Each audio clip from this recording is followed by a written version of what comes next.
All right, so yeah, I'm going to show you how to use some of the tools in retouching clothes, how to iron your clothes and straighten some models or subject clothes and the rest stuff. Okay, so let's get started. This is not the photo manipulation tool, but it can actually lead to photo manipulation too. So the first tool, let's rasterize the layer, and I'm going to Control Shift alternate Control Shift alternate E, sorry, to create a stem visible layer. I'm going to delete this one because I don't want you to see the face.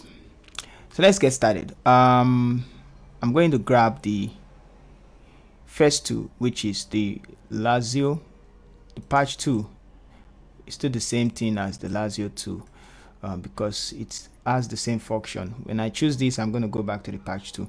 Okay, so now let's say we want to remove this, this long stuff. You can just select a particular part and then shift it. Like I say, let me select the layer I'm working on and then shift it like that and leave it.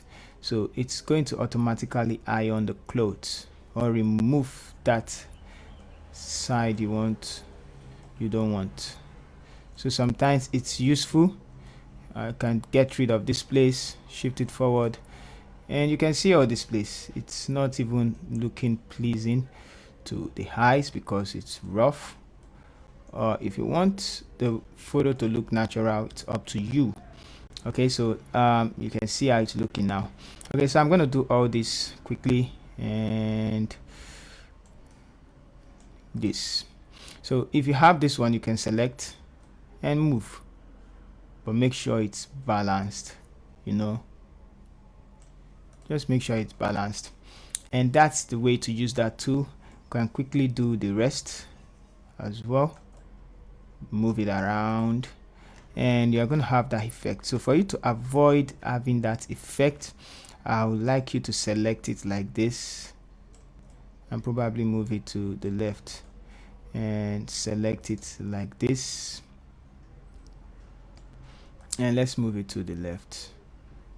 Balance, and once it's balanced, you're good. So you can do the rest parts, but I'm going to stop with this two right here. It depends on where you want the effect to be on.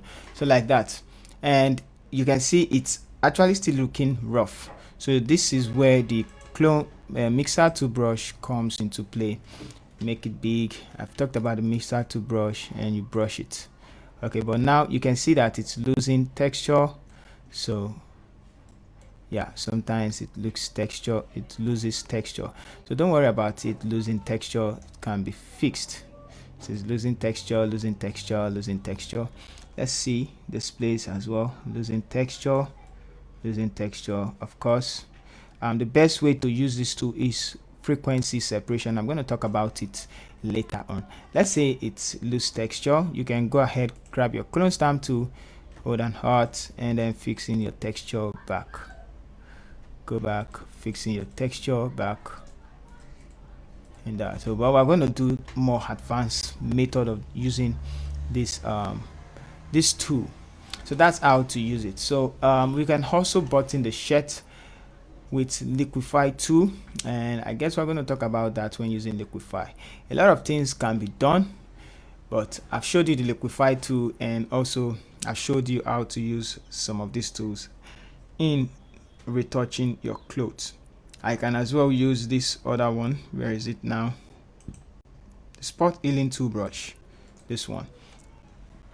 And let's say we want to remove this zip. It's just to drag it down and it's gone. Drag it down and it's gone. Just for example, I'm not saying we're going to do it though, and it's just going to disappear. So that, let's try and use it on the clothes. It will be very hard because it has line. Okay, that's still work fine. Let's see this, and boom. How about this place? Doing it like this. Let's see the results. Sometimes it gives you very bad results, you can see. So Ctrl Z. So that's the tool for that, and I don't think any other thing needs to be taught about retouching tools. For you are familiar with all these tools already, familiar with the brush tool, and also we have some other tools. You're familiar with the mask and the rest. So let's go ahead and talk about blending modes.